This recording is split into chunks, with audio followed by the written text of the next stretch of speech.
Durante el desayuno, vi mi foto en el bote de basura y escuché a mi nieto decir: «El álbum de fotos solo tiene a la gente que le gusta a mamá». No dije nada. Al día siguiente por la tarde, mi abogado entregó los papeles para vender la casa. Me alegra que estés aquí.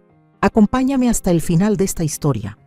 Y dime desde qué ciudad me estás leyendo para saber hasta dónde ha llegado mi voz. Me quedé paralizada, mirando la fotografía arrugada entre restos de café y cáscaras de huevo. Los bordes estaban rotos, pero aún se distinguía mi cara, sonriendo desde hace 20 años, cuando todavía tenía el cabello castaño y no este gris que ahora me cubre. Las manos me temblaban mientras sacaba la foto del basurero. «Abuela, ¿qué haces?». La voz de Gael, con sus 7 añitos, me sacó del trance. Me limpié los dedos en el delantal y metí la foto en el bolsillo. «Solo estoy recogiendo un poco, mi amor». Le sonreí como pude. Gael ladeó la cabeza, observándome con esa mirada limpia que tienen los niños. «El álbum de fotos solo tiene a la gente que le gusta a mamá». Eso le dijo a papá mientras tiraba cosas ayer. El corazón se me hizo trizas un poco más. Llevaba años sospechando que mi hija me estaba borrando a propósito de los recuerdos familiares, pero escucharlo así, con tanta claridad, de la boca de un niño, fue como un golpe directo al alma. ¿Así? Logré mantener la voz firme, aunque por dentro me desmoronaba. Gael asintió con total seriedad. Dijo: «Hay personas que no merecen ser recordadas». Me agaché y le besé la frente, respirando el aroma dulce de su champú, preguntándome si también eso me lo quitarían pronto. «¿Por qué no vas a jugar al patio mientras termino aquí?». Cuando Gael salió, me apoyé en la encimera y cerré los ojos. Esta era mi cocina, en mi casa, la que había sido mía por 43 años, donde crié a Alma. La misma casa que luché por mantener después de que su padre muriera. Pero desde hace 7 años, desde que Alá, su esposo Pedro y sus hijos se mudaron temporalmente, cada vez me sentía más como una extraña en mi propio hogar. «Mamá, ¿otra vez te acabaste el café?». La voz cortante de Alma me interrumpió mientras entraba ya vestida para su trabajo de medio tiempo en la oficina de bienes raíces. A sus 39, era el retrato de mí misma a esa edad, pero sin rastro del calor que intenté inculcarle. «Compré más ayer. Está en la despensa», respondí. Ella soltó un suspiro teatral. «Te he dicho 1000 veces que lo dejes sobre la encimera donde lo pueda ver». «Perdón, se me pasó». En realidad, lo había guardado a propósito en la despensa, donde el café siempre se había guardado desde que esta casa era hogar. Esos pequeños actos de resistencia eran lo único que aún me quedaba. Lo que sea. Rebuscó en la despensa, desordenando con intención los estantes que había organizado en la mañana. «Pedro y yo vamos a tener invitados esta noche. Necesitamos que cuides a los niños arriba». No fue una petición, fue una orden dentro de mi propia casa. «De hecho, ya tengo planes para esta noche», dije, sorprendiéndome incluso a mí misma. Ara se volteó con la lata de café en la mano, levantando las cejas. «¿Planes? ¿Qué planes podrías tener tú?». El tono despectivo, la insinuación de que mi vida no podía contener nada importante, encendió algo dentro de mí. «Tengo una cita con Esteban Cordero», dije, mencionando al abogado de mi difunto esposo, un nombre que sabía llamaría su atención. Entrecerró los ojos. «¿Para qué?». «Solo unos papeles que necesitan actualizarse», respondí sin dar muchos detalles. En realidad, había hecho la cita esa misma mañana después de semanas dándole vueltas al asunto. 7 años siendo tratada como sirvienta en mi propia casa. 7 años viendo cómo Pedro vivía aquí sin pagar renta, sin aportar nada, sin mostrar el menor respeto. 7 años siendo arrinconada en mi propia familia, mientras ellos se adueñaban de cada cuarto, de cada decisión, de cada conversación. Encontrar mi foto en la basura fue solo la confirmación final de que ya era hora de actuar. «Está bien, buscaré a la señora Winters, la vecina», bufó Ara, claramente molesta, pero no lo suficiente como para hacer más preguntas. Esa noche, mientras Ara y Pedro entretenían a sus amigos abajo, con risas y música inundando la casa, yo estaba en la oficina de Esteban Cordero discutiendo opciones que jamás pensé considerar. ¿Estás completamente segura de esto, Ins?, preguntó Esteban, sus ojos amables fijos en mí por encima de sus lentes. Asentí, con el corazón pesado pero la decisión firme. Es hora, Esteban. Han estado viviendo en mi casa temporalmente por 7 años. No pagan hipoteca ni servicios, se adueñaron de todo excepto de mi cuartito. Y ahora saqué la fotografía arrugada de mi bolsillo. Mi propia hija me está borrando mientras sigo viva. Esteban suspiró recostándose en su silla. No será fácil, va a haber resistencia. Lo sé, susurré, pensando en Gael y en su hermanita Camila. Mis nietos eran la única razón por la que había aguantado tanto. Pero ya no puedo más. Tengo 68 años, quiero paz en lo que me quede de vida. A la tarde siguiente, Esteban trajo los documentos como prometió. No eran avisos de desalojo. No me sentí con fuerzas para ser tan dura. Eran papeles que establecían un contrato de renta formal o, en su defecto, un plazo para que encontraran otro lugar donde vivir. Me senté frente a mi escritorio pequeño, mirando los papeles, sabiendo que en cuanto se los mostrara a Ara y Pedro, ya no habría vuelta atrás. Todo cambiaría. Pero al escuchar la voz retumbante de Pedro mandando callar a Gael, seguida por el llanto ahogado de mi nieto, supe que no tenía otra opción. Era hora de recuperar mi casa y mi dignidad, sin importar el precio. Los papeles estuvieron en mi escritorio 3 días mientras reunía el valor. Cada vez que pensaba en entregárselos, algún recuerdo surgía y me detenía. 7 años. No, pasó de un día para otro. Comenzó con una llamada. Todo llanto, diciendo que Pedro había perdido el trabajo, que no podían pagar la renta, que tal vez terminarían en la calle con Gael, que en ese entonces tenía 4 años. Solo por unos meses, mamá, me había prometido, hasta que nos recuperemos. Todavía recuerdo el día que los ayudé a mudarse. Cómo Pedro se había quejado del tamaño del cuarto de invitados. Cómo, sin decir agua va, había reorganizado los muebles de mi sala como si fuera suya. Yo no dije nada, intentando ser comprensiva, sabiendo que estaban pasando por un momento difícil. 2 meses después, Ala anunció su embarazo de Camila. Empezaremos a buscar nuestro propio lugar después de que nazca la bebé, me aseguró. Por ahora tiene más sentido quedarnos aquí. Para cuando Camila nació, Pedro ya tenía un nuevo trabajo, aunque ganaba menos que en el anterior. Estamos ahorrando, se volvió su estribillo. Solo un poco más de tiempo, un poco más, que terminó estirándose por años. Estaba lavando los trastes cuando me llegó a la mente el recuerdo de mi cumpleaños número 65, cuando bajé las escaleras y descubrí que habían hecho una fiesta en mi casa sin siquiera incluirme. «Ay, no pensamos que te interesara», dijo Ala al verme parada en la sala, confundida por ver a desconocidos usando mis muebles. «Solo son amigos del trabajo de Pedro». Aquella noche me encerré en mi cuarto, escuchando las risas y la música, colarse por las paredes, sintiéndome como un fantasma dentro de mi propio hogar. Después vinieron las pequeñas humillaciones.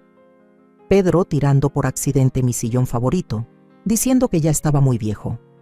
Ala pintando los cuartos sin consultarme. Mis herramientas de jardinería desapareciendo. Mis platos especiales de Muelstosdick, ocasiones importantes usados como si fueran cualquier cosa, rayados, rotos. Cuando me atrevía a decir algo, siempre respondían lo mismo. «No seas tan intensa, mamá. Solo son cosas», pero no eran solo cosas. Era mi vida, desmantelada poco a poco. También el peso económico se hizo más fuerte.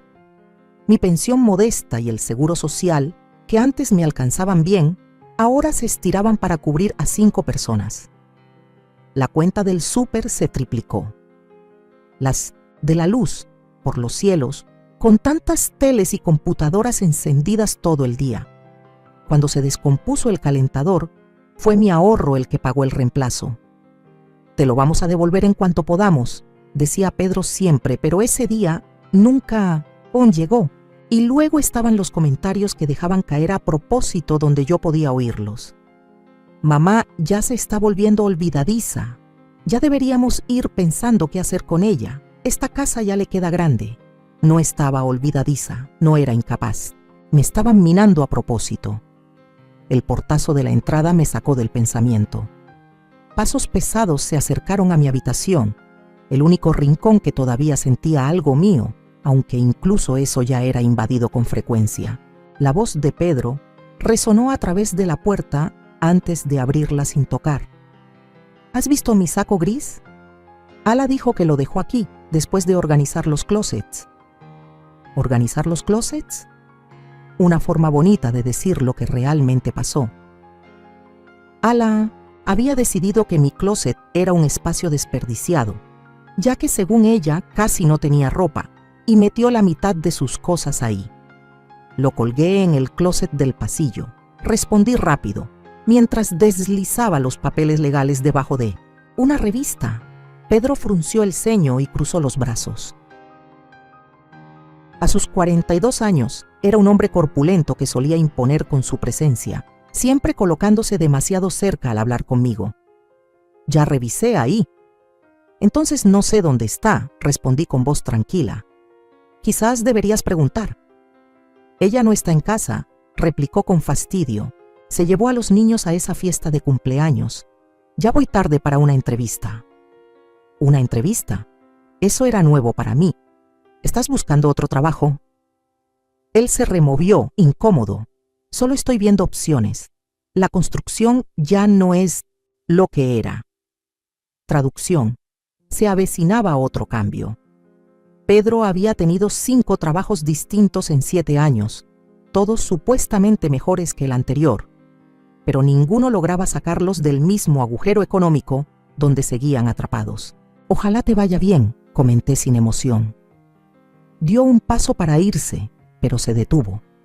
Por cierto, Gael dijo que tuviste una especie de reunión con un abogado, algo sobre la casa. El corazón me dio un brinco. Había sido muy cuidadosa de no comentar nada delante de los niños.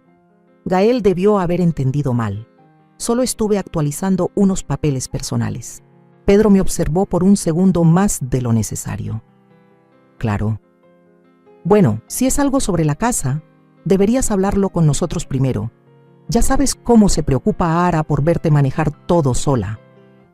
La amenaza era suave, pero estaba ahí. Me vigilaban, temerosos de cualquier movimiento que alterara la comodidad de su situación actual. Cuando se fue, saqué los documentos que había escondido bajo la revista. La mano me tembló ligeramente al repasar el lenguaje legal que detallaba mis derechos como propietaria. Esteban había sido meticuloso, presentando varias alternativas, desde un contrato de arrendamiento formal hasta un calendario para que se me mudaran. Un estruendo proveniente del piso de abajo me sobresaltó. Bajé a toda prisa y encontré a Camila parada entre los pedazos rotos de un tazón azul de cerámica, un regalo de bodas de mi madre, uno de los pocos objetos personales que aún conservaba en las áreas comunes. «Lo siento, abuelita», susurró la niña de 5 años, con los ojos bien abiertos de miedo. Quería alcanzar las galletas. «Está bien, mi amor», le dije con dulzura mientras recogía con cuidado los pedazos más grandes. «A veces pasan accidentes». «Mami dice que tienes muchas cosas viejas», comentó Camila sin malicia, repitiendo claramente palabras que había oído en boca de su madre. Me quedé inmóvil, con un fragmento afilado del tazón azul en la mano. Demasiadas cosas viejas como yo, una cosa vieja que ya no servía, pero que se negaba a desaparecer. Esa noche, cuando ella volvió con Gael de la fiesta, los escuché en la cocina con Pedro. Te digo que fue a ver a un abogado. La voz de Pedro era baja, pero insistente. Gael la oyó hablando por teléfono. No seas paranoico, respondió Alá sin darle importancia. ¿Qué podría hacer? Esta casa ha sido nuestro hogar por años. Sigue a su nombre, murmuró Pedro con preocupación. ¿Y si está pensando en vender? O peor, ¿y si quiere cambiar su testamento? Sus voces bajaron aún más, pero ya había escuchado suficiente. No les preocupaba yo. Les preocupaba lo que pudieran perder. Esa noche no pude dormir. La lluvia golpeaba la ventana mientras yo miraba el techo, preguntándome cómo había terminado así. Prisionera en mi propia casa, mi presencia tolerada solo por lo que ofrecía, vivienda gratuita, cuidado de niños, apoyo económico cada vez que lo necesitaban. Un relámpago iluminó el cuarto, y en ese destello breve tomé mi decisión. Mañana entregaría los papeles. Mañana empezaría a recuperar mi vida. Cualquier tormenta que viniera no podría ser peor que la lenta erosión de mi dignidad que había soportado por 7 años. La mañana llegó con una claridad inusual. Pensé que despertaría llena de dudas, pero en su lugar sentí una calma extraña mientras preparaba el desayuno. El mismo desayuno que había hecho casi todos los días durante 7 años, mientras mi hija y su esposo seguían dormidos. «¿Hot cakes, abuela?», preguntó Gael, trepándose al banco de siempre en la barra. Tenía el cabello alborotado por el sueño y el pijama de Spider-Man arrugado. «De blueberry», confirmé, deslizando un plato frente a él. «¿Tus favoritos?», sonrió de inmediato, empapando. La torre en jarabe. Siempre te acuerdas. Una observación tan sencilla, pero me apretó el corazón. Siempre me acordaba de esas pequeñas cosas que hacían sentir especiales a mis nietos. Los hot cakes de blueberry de Gael, los sándwiches de Camila sin las orillas, los nuggets de dinosaurio que ambos preferían. La forma exacta en que cada uno quería que los arropara por la noche. ¿Alguien recordaría esos detalles si yo no estuviera? El pensamiento me estremeció.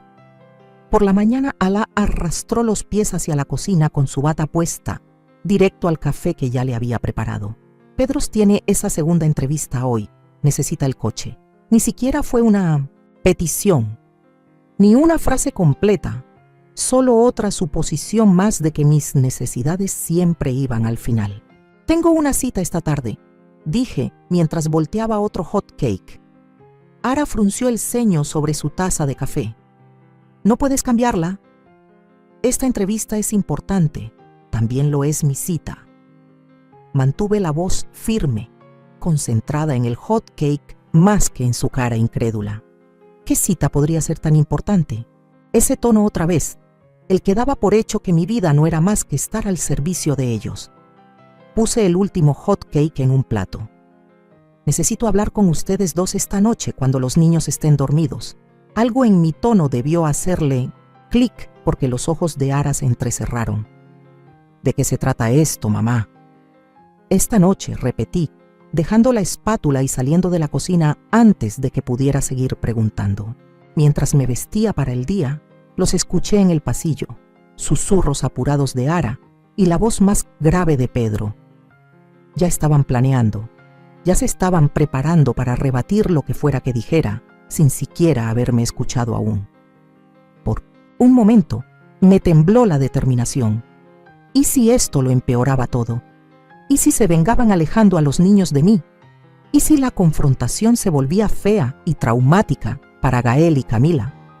Pero entonces vi la foto arrugada que había rescatado del basurero, la que coloqué sobre el tocador como recordatorio. Mi hija ya estaba borrándome de la historia familiar. ¿Cuánto faltaba para que los niños también empezaran a verme como una molestia, un estorbo, alguien cuya presencia solo se aguantaba por lo que aportaba? Tomé los papeles legales del escritorio y los metí en mi bolso. Fuera lo que fuera, que pasara después, no podía seguir como hasta ahora, desvaneciéndome pedazo a pedazo dentro de mi propia casa. El día transcurrió entre tareas rutinarias y una tensión que no dejaba de crecer. Pedro regresó de su entrevista con esa seguridad falsa que ya había aprendido a identificar como su forma de encubrir el fracaso. Ara estaba inusualmente callada, observándome con ojos recelosos mientras preparaba la cena y ayudaba a los niños con la tarea. A las 8:30, con los niños por fin dormidos, hice té y serví 3 tazas en la mesa de la cocina, un pequeño ritual de normalidad antes de lo que sabía que no sería una conversación normal. ¿Y esto de qué se trata? «¿Mamá?», preguntó Ayar en cuanto ella y Pedro se sentaron. Tenía los brazos cruzados, en postura defensiva. No había tocado su té. Respiré hondo y puse los documentos sobre la mesa. He estado pensando mucho en nuestra situación de vivienda. Pedro se tensó de inmediato. ¿Qué pasa con eso? Han pasado 7 años, dije intentando mantener la calma. Cuando se mudaron era algo temporal. Los ojos de Ara brillaron con furia. ¿Y ahora qué? ¿Nos estás corriendo? ¿A tu propia familia? No estoy corriendo a nadie, aclaré, aunque su reacción de víctima no me sorprendió. Estoy proponiendo formalizar nuestro acuerdo. Deslicé los papeles hacia ellos. Hay 2 opciones. La primera es un contrato de renta. Pagarían un alquiler justo, aunque por debajo del mercado, y contribuirían proporcionalmente a los servicios. La segunda es un plazo de transición. 6 meses para encontrar otro lugar con mi ayuda si la necesitan. El silencio que siguió fue aplastante. La cara de Pedro se puso roja como un tomate mientras que la de Ayar se quedó sin color. «No puedes estar hablando en serio», dijo al fin, casi en un susurro. «Lo digo completamente en serio», respondí. «Esta situación ya no me funciona, Arara. No para mí». Pedro golpeó la mesa con fuerza, haciendo temblar las tazas. «Esta es nuestra casa». «No, Pedro», dije con firmeza. «Esta es mi casa, la casa que pagué, la casa que he mantenido por 43 años, la casa donde les permití vivir sin pagar renta durante 7 años. ¿Permitirnos?». La voz de Ar subió como un látigo. «Somos familia. Nos cuidamos entre nosotros». «¿De verdad?», pregunté en voz baja. «¿Tú me cuidas a mí?». Algo pasó fugazmente por su rostro. Culpa, reconocimiento, pero enseguida fue sustituido por indignación. «Hemos llevado esta casa durante años», replicó, «haciendo mejoras, manteniendo todo en orden. ¿Tienes idea de cuánto te costaría contratar a alguien para hacer todo lo que hacemos aquí?». Casi me reí de lo absurdo. «¿Todo lo que hacen?». «Yo cocino sus comidas.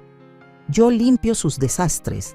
Yo cuido a sus hijos mientras ustedes trabajan o salen a socializar. Yo pago los servicios que se han triplicado desde que se mudaron. He tenido que usar mis ahorros una y otra vez para cubrir los gastos de la casa. Entonces, ¿de eso se trata esto? ¿De dinero?». El tono de Pedro era hiriente. «No», dije mirándolo directo a los ojos. «Se trata de respeto. Se trata de reconocer que esta es mi casa, no la suya. Se trata del hecho de que mi propia hija tiró mi foto y les dijo a sus hijos que no merezco estar en el álbum familiar». Los ojos de Alar se abrieron un poco. No sabía que había escuchado esa confesión. «Estás exagerando el malentendido de un niño», dijo con desdén. «¿Ah, sí?».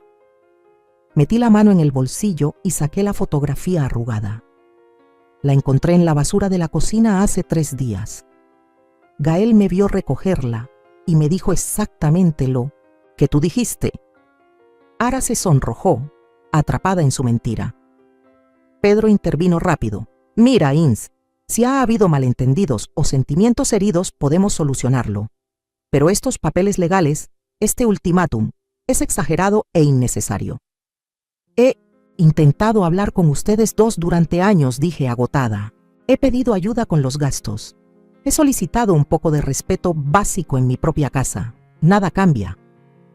«¿Y qué pasa si nos negamos?», preguntó Pedro, su tono ya cargado de amenaza. «¿Nos vas a echar a la calle, a tu propia hija y a tus nietos?». «Les estoy dando opciones y tiempo», respondí, sin caer en la provocación. «Lo que hagan con eso ya es asunto suyo». Ara se levantó de golpe, las lágrimas cayendo por sus mejillas. No puedo creer que nos hagas esto después de todo lo que hemos hecho por ti. Salió furiosa de la cocina y Pedro se inclinó sobre la mesa, su voz baja y venenosa. Te basta arrepentir de esto, Inés, te lo prometo. Luego fue tras ella, dejándome sola con los documentos y el té que ya se enfriaba. A pesar del enfrentamiento, o tal vez por causa de él, me sentía más liviana que en años. La verdad, al fin estaba sobre la mesa. Vendrían consecuencias, días duros. Pero por primera vez en muchísimo tiempo me había defendido. Estaba recuperando mi hogar paso a paso, con todo el dolor que eso implicaba. Me desperté en una casa completamente en silencio. No había platos sonando, ni risas infantiles, ni los buenos días de siempre. Solo ese vacío hueco de un lugar donde se había declarado la guerra. Durante 3 días después del choque, Ara y Pedro me aplicaron una frialdad calculada. Solo me hablaban cuando era estrictamente necesario, con frases cortas y tonos que apenas disfrazaban su enojo. Salían temprano, regresaban tarde y se llevaban a los niños siempre que podían. Era guerra psicológica, diseñada para que me desmoronara bajo el peso de la soledad y la culpa. Estaba en el jardín, arrancando maleza entre mis plantas de tomate, cuando mi vecina Lupita me habló desde el otro lado de la cerca. Hace días que no veo a los niños, comentó, secándose la frente con un pañuelo. A sus 72 años, Lupita había sido mi vecina casi 3 décadas. Vio crecer a Alma y observó con malos ojos cómo poco a poco mi casa fue siendo invadida. Están quedándose unos días con la hermana de Pedro. Mentí, con ese sabor amargo pegado al paladar, que, en realidad, no tenía ni idea de dónde pasaban. El día. No me lo decían y yo tampoco preguntaba. Lupita me miró por un momento. ¿Todo bien, Ens? Te noto diferente. Me senté sobre los talones, considerando cuánto contarle. Les pedí a Ara y Pedro que empiecen a pagar renta o que busquen su propio lugar. Las cejas de Lupita se alzaron de inmediato, pues ya era hora. Eso se venía a venir desde hace años. Su apoyo inmediato aflojó algo que llevaba apretado en el pecho. No lo están tomando bien. Claro que no, bufó Lupita. Han tenido todo gratis por ¿cuánto tiempo ya? ¿7 años? No van a soltar eso sin pelear. Tenía miedo de cómo sería esa pelea, lo confesé, dándole voz al temor que me había robado tantas noches de sueño. No quiero perder a mis nietos. El rostro de Lupita se suavizó. ¿Has hablado con un abogado sobre tus derechos como abuela? Asentí. Esteban dice que tengo opciones, pero implicaría ir a juicio si intentan alejarme por completo. No quiero que llegue a eso. Ojalá no sea necesario, dijo Lupita con dulzura. Pero Ins, no te rindas. Te mereces algo mejor de lo que te han estado dando. Sus palabras se me quedaron grabadas mientras terminaba de cuidar el jardín y entraba a preparar una comida solitaria. La casa se sentía inmensa, sin la energía de los niños llenándola. Extrañaba las preguntas interminables de Gael y los juegos imaginativos de Camila. Incluso extrañaba el caos de sus juguetes esparcidos por la sala, pero no cedería a la manipulación emocional. No podía. Esa tarde llegó la primera ofensiva de su contraataque. Sonó el teléfono. Mi hermana Beatriz llamando desde Hermosillo. Ins, ¿qué demonios está pasando? Su voz venía con estática y reproche. Ol me llamó llorando, diciendo que los estás obligando a irse de la casa. Apreté el teléfono con más fuerza. Es mi casa, Beatriz, y no estoy obligando a nadie a irse. Les he dado opciones. Después de permitirles vivir allí por años, ahora de repente estás cambiando las reglas, discutió Beatriz. Ara dice que han invertido miles en mejorar la propiedad. ¿Y ahora quieres cobrarles renta o hacer que se vayan? Casi me reí. ¿Qué mejoras? Pedro instaló mal un ventilador de techo, cabe mencionar, y pintó algunas habitaciones sin siquiera pedirme permiso. Mientras tanto, yo he seguido pagando la hipoteca, todos los servicios y la mayoría de las compras. Ella dice que te estás volviendo olvidadiza y paranoica, continuó Beatriz, ignorando mi explicación, que estás haciendo acusaciones y viendo ofensas donde no las hay. Está preocupada por tu estado mental, Ins. La crueldad calculada me dolió. Estaban cuestionando mi sanidad para desacreditar mi decisión, una táctica clásica que ya había visto usar contra otros padres mayores. Estoy perfectamente bien de la cabeza, Beatriz, como pueden atestiguar mi doctor y mi abogado, respondí manteniendo la voz firme. Si quieres venir a ver la situación por ti misma, eres bienvenida cuando quieras. Beatriz suspiró profundamente. Estoy preocupada, simplemente. Esto no suena como tú. Tal vez ese es el problema, dije en voz baja. He sido demasiado complaciente por demasiado tiempo. Después de colgar, me senté en el sillón, temblando un poco, así que esa era su estrategia. Movilizar a la familia en mi contra mientras insinúan que estoy mentalmente inestable. Era tan predecible como doloroso. Para la noche, ya me habían llamado 3 parientes más, repitiendo los mismos argumentos. Mi sobrina Daniela fue especialmente dura. ¿Cómo pudiste hacerle esto a tus propios nietos? ¿Acaso quieres que se queden sin casa? Cuando sonó el timbre cerca de las 8, casi no abrí, esperando a otro familiar enviado para presionarme. En cambio, encontré a Gael parado en el porche, abrazando su pequeña mochila contra el pecho. Gael, ¿dónde están tus papás?, pregunté mirando más allá hacia la entrada vacía. Me dejaron en casa de Tyler para jugar, dijo él con una vocecita tímida. Pero le dije a la mamá de Tyler que mejor quería venir a verte. Ella me trajo. Alcé la vista y vi una minivan estacionada en la acera, con una mujer saludando desde el asiento del conductor. Le devolví el saludo con la mano y le susurré, «Gracias», antes de llevar a Gael suavemente hacia adentro. «¿Y tus papás? No sé, ¿van a preocupar cuando vayan a buscarte a casa de Tyler?», le pregunté, con el corazón encogido por la posible reacción. Gael se encogió de hombros. Dijeron que no iban a llegar hasta las 9.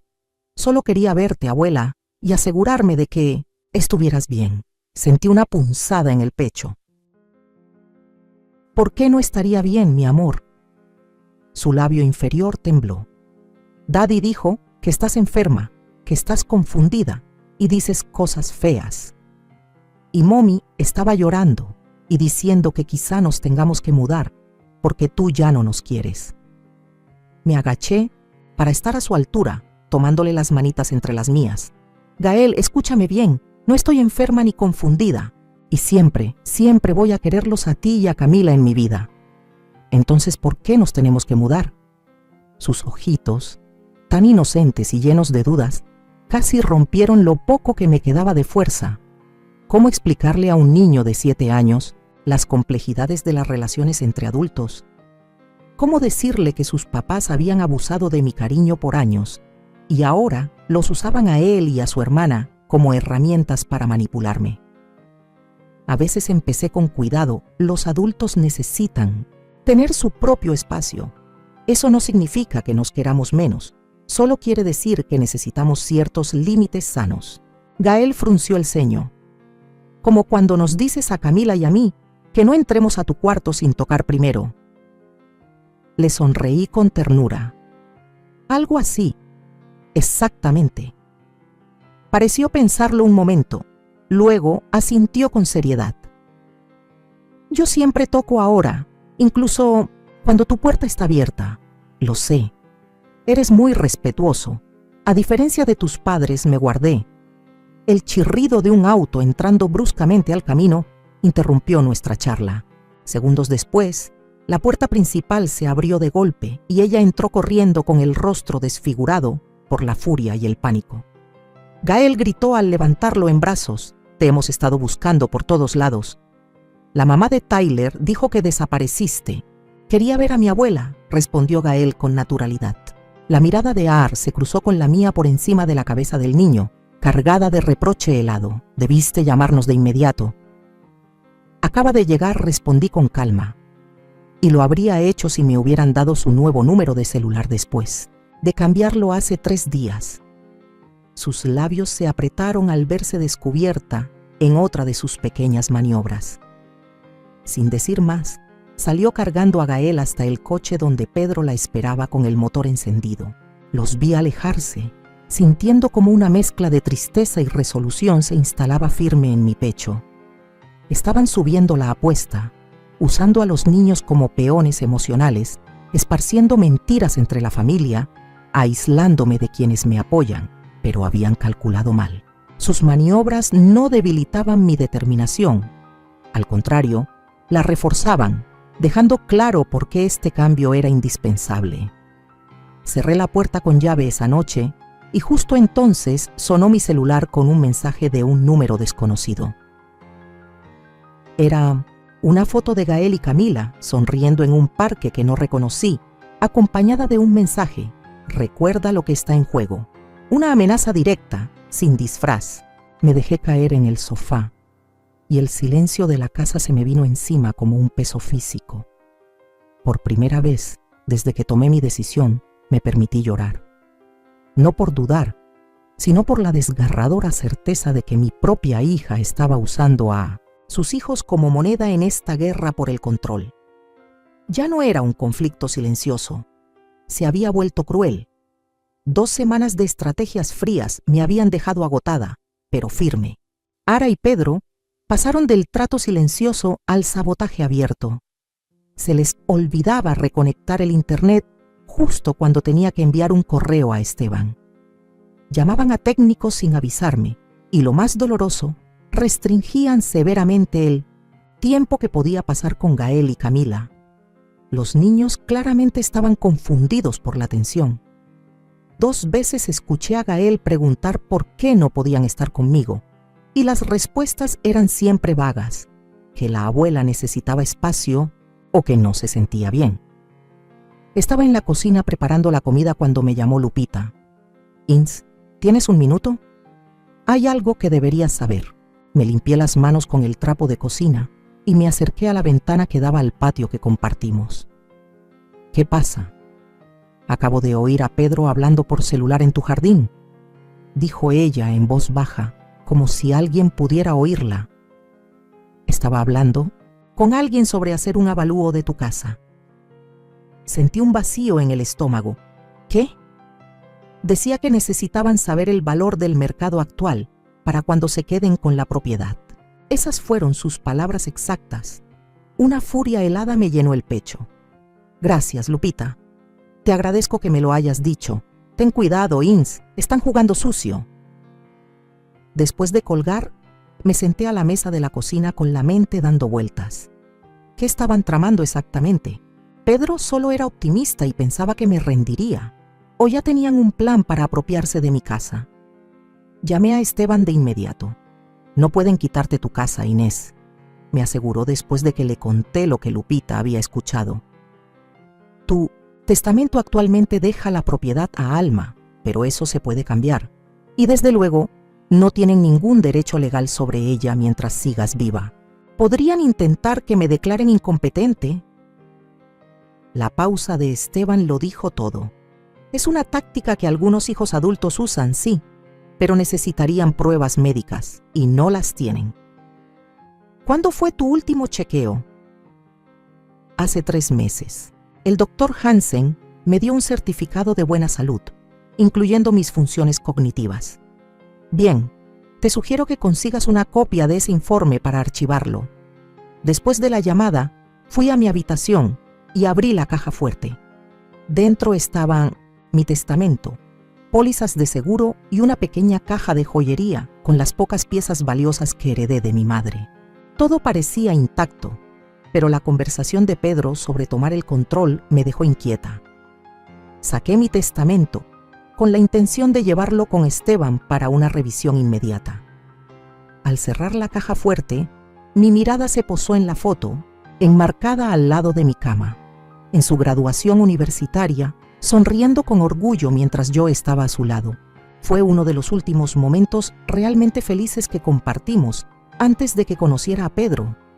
¿Él la cambió por completo? ¿O ese aire de derecho egoísta siempre estuvo ahí, esperando a ser despertado por su influencia? El sonido de la puerta de entrada abriéndose me sacó de mis pensamientos. Rápidamente, Guardé el testamento en el cajón de mi escritorio y bajé. Ara estaba sola en la entrada por una vez.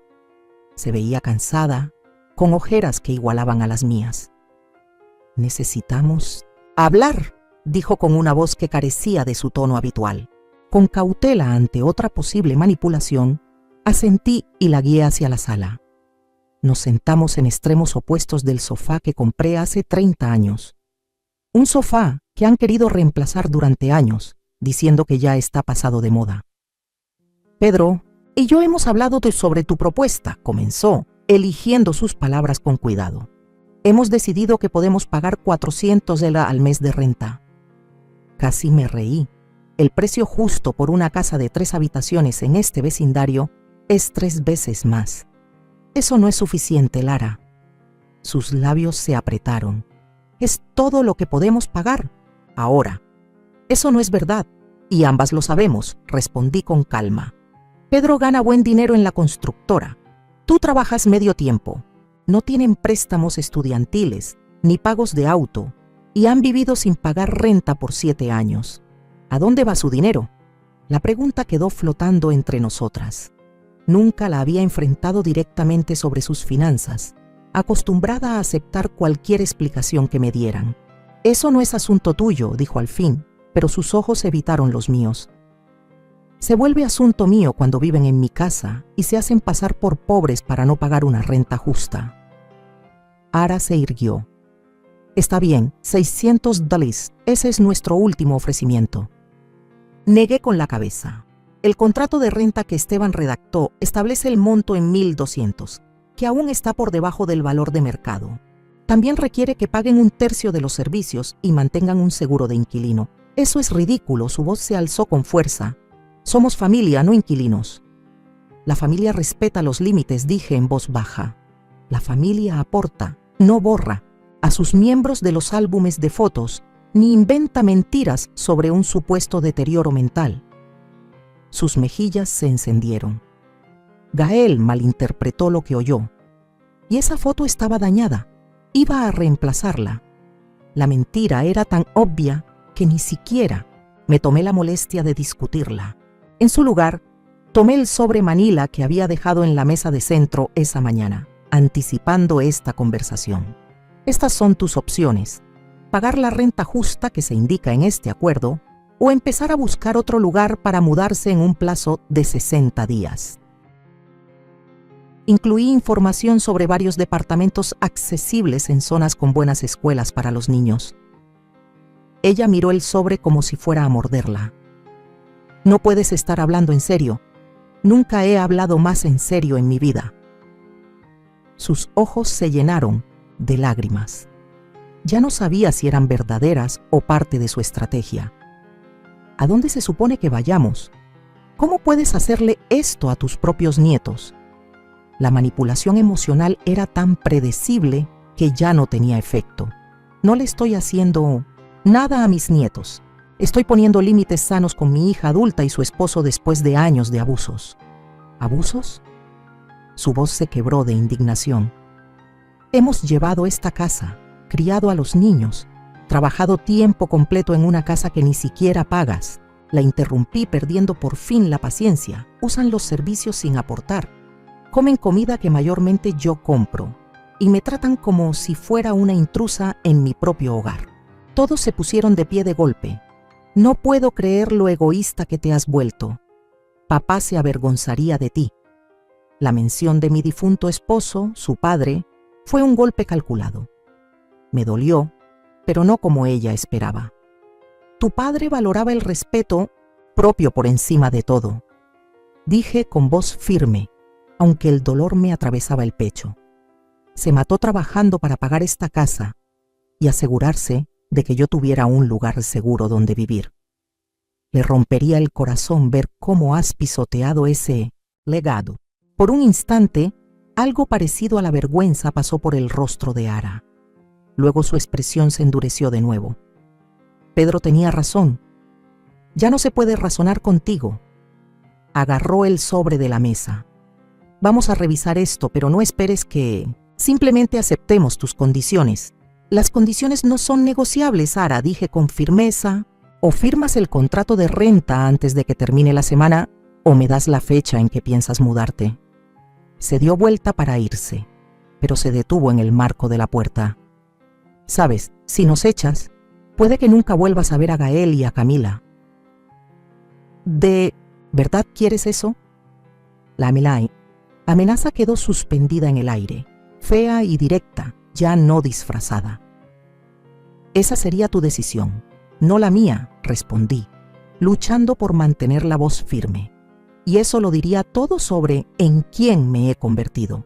Después de que se fue, me quedé en la sala en silencio, con el corazón latiendo con fuerza. Lo había hecho, había lanzado el ultimátum que llevaba semanas preparando. Ya no había marcha atrás. Lo que viniera después iba a romperme por completo o finalmente liberarme de años de asfixia lenta dentro de mi propia casa. Esa misma tarde, llamé a Esteban para pedirle que modificara mi testamento. Mi casa ya no pasaría automáticamente a Alma cuando muriera. En su lugar se vendería y el dinero se repartiría entre un fideicomiso para la educación de mis nietos y varias organizaciones benéficas que he apoyado a lo largo de los años. No se trataba de venganza, se trataba de consecuencias y de aceptar al fin que la hija que crié no era la misma mujer que ahora vivía bajo mi techo. 3 días después de nuestro enfrentamiento, desperté con ruidos extraños en la planta baja. Cajones que se abrían y cerraban, muebles moviéndose. Con cautela bajé hasta la cocina y encontré a Pedro y Alma empacando cajas en silencio. ¿Qué está pasando?, pregunté, aunque ya me imaginaba la respuesta. Pedro no me miró, pero se giró hacia mí con una expresión que mezclaba desafío y resignación. «Nos vamos a mudar», dijo sin emoción, «ya que dejaste claro que aquí no somos bienvenidos». El tono dramático no me sorprendió, pero su decisión sí. Esperaba más resistencia, más manipulación, quizá hasta problemas legales. «Ya veo», respondí con cuidado. «Cuando encontremos un lugar», interrumpió Pedro con tono seco, «nos mudamos el próximo fin de semana». Eso fue sorprendentemente rápido, demasiado rápido. De hecho, considerando cómo está el mercado de rentas por aquí, algo no cuadraba. «Ah, ¿dónde?», pregunté. «A un complejo de departamentos al otro lado de la ciudad», respondió Alma sin dar detalles. «No es lo que queríamos, pero como nos orillaste a esto...».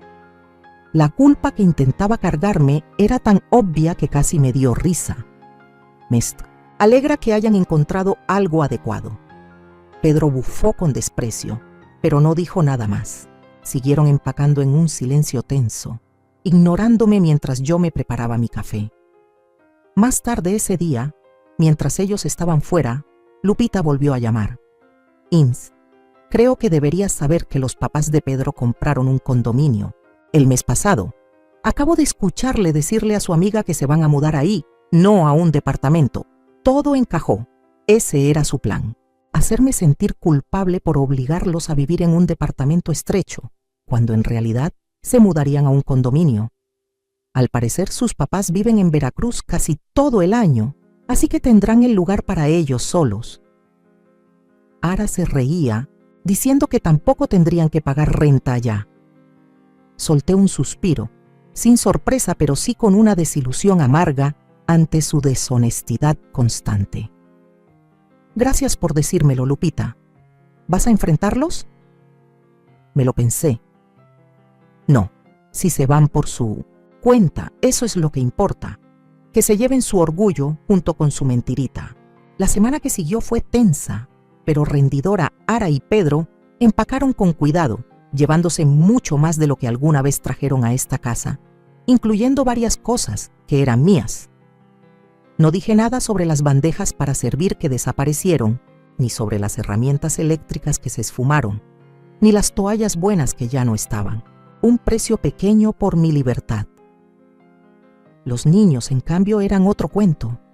A Gael y Camila les dijeron que iban a una aventura, a un nuevo hogar, pero era claro que el cambio repentino los tenía confundidos y tristes. «¿Por qué no puedes venir con nosotros, abuela?», preguntó Camila una noche, con esa carita seria mientras me veía preparar la cena. Porque esta es mi casa, mi amor, le dije con dulzura. Pero aún me van a ver seguido. ¿Lo prometes? Sus ojos, tan parecidos a los de Alma cuando era niña, buscaron en los míos una certeza. Lo prometo, respondí, aunque por dentro dudaba si podría cumplirlo, considerando las amenazas de Alma. El día de la mudanza llegó antes de lo esperado. Un camión de alquiler chico estaba en la entrada, medio lleno de cajas y muebles. Gael y Camila corrían entre la casa y el camión, entre la emoción de algo nuevo y el nerviosismo del cambio. Yo me mantuve al margen, observando desde la cocina, mientras mi casa se vaciaba poco a poco de su presencia. Era raro. El espacio ya se sentía distinto, más liviano de alguna forma, a pesar del desorden del movimiento. «Volveremos mañana por lo que falta», anunció Pedro con frialdad, cuando el camión ya no daba para más. No me miró a los ojos. Llevaba días sin hacerlo. Alma se quedó en la entrada, con una expresión que no supe descifrar. Los niños quieren despedirse. Gael y Camila corrieron a abrazarme, sus bracitos apretándome la cintura con fuerza. Los abracé con todo, respirando su olor, tratando de guardar en mi piel ese calorcito de ellos. «Vamos a ver a la abuela pronto, ¿verdad, mami?», preguntó Gael, levantando la cara con esos ojos llenos de confianza. Un silencio tenso se formó entre nosotras.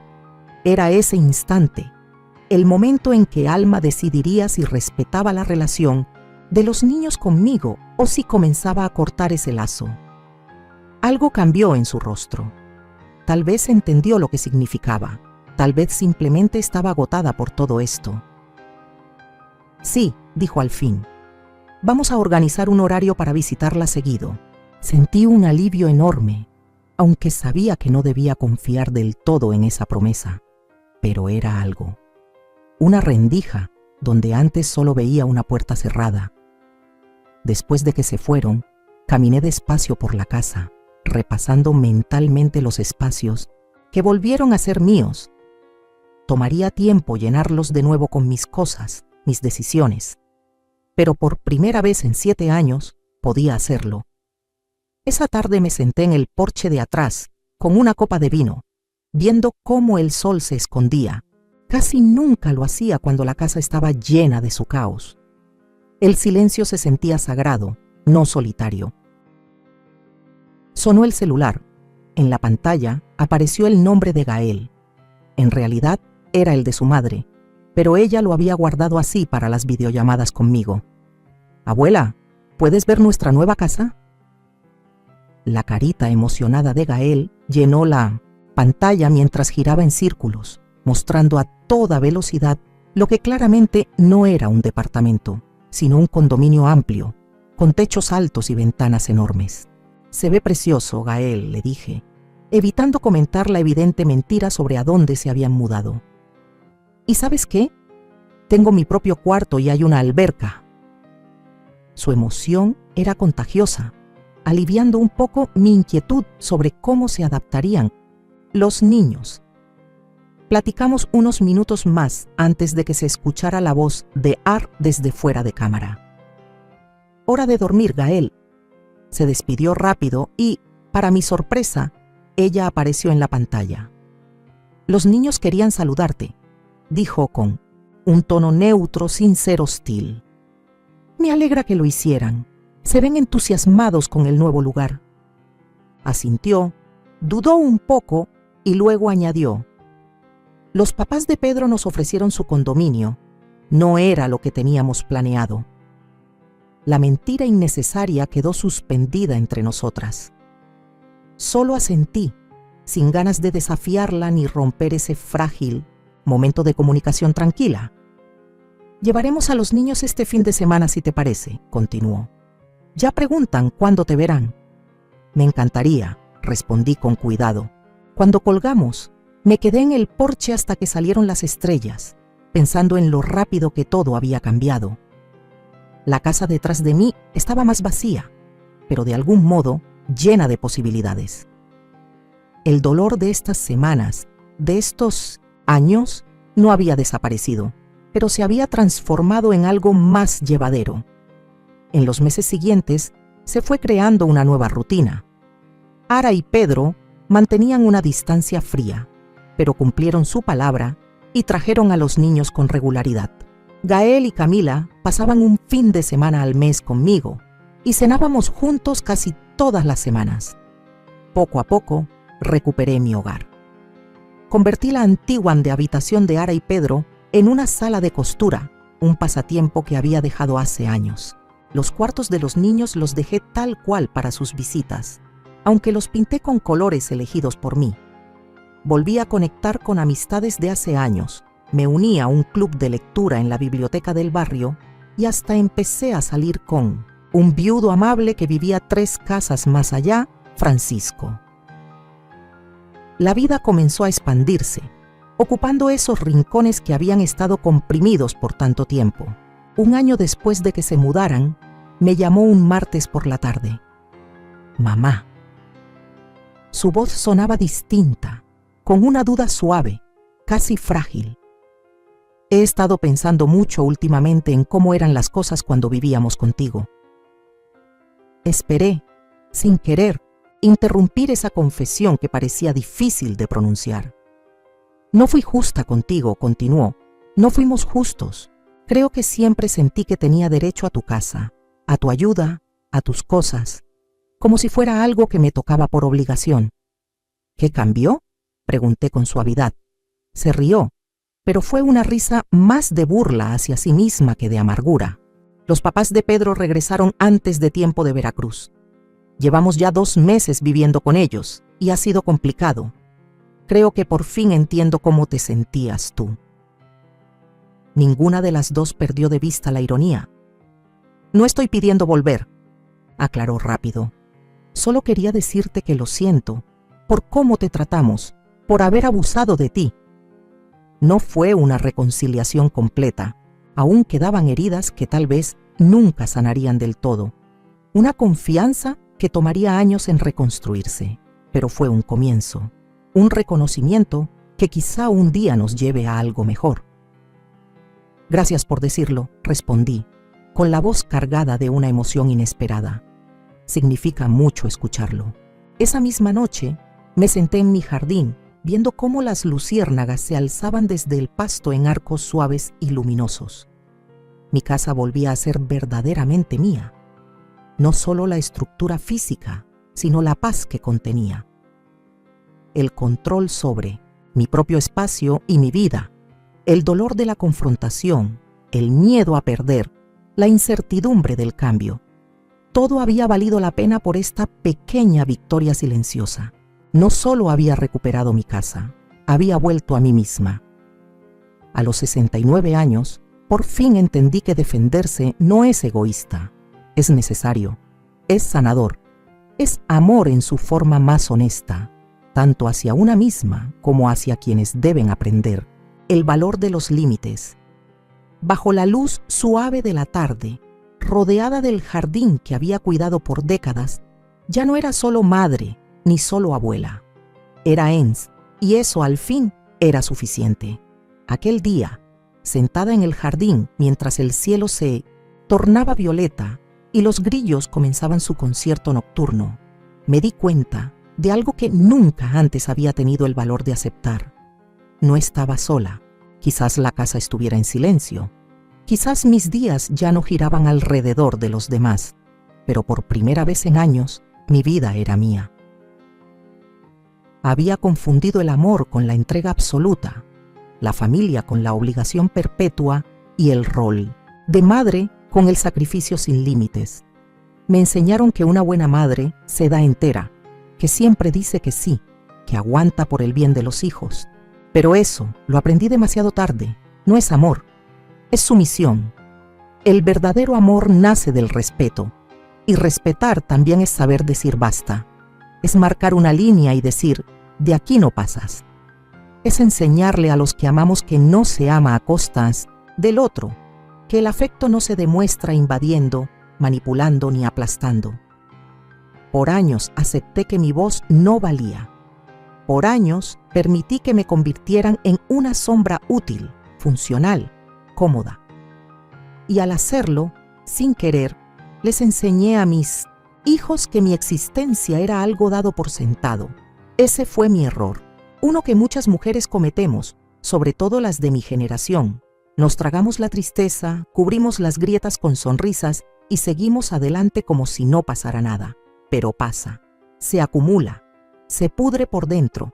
Hoy quiero decirle a quien me escuche, a ti que estás leyendo mi historia desde tu rincón del mundo, que nunca es tarde para recuperar tu dignidad. Que si estás viviendo en un lugar donde te hacen sentir pequeña, olvidable, prescindible, no es porque lo merezcas. Es porque alguien, en algún momento, confundió tu bondad con debilidad.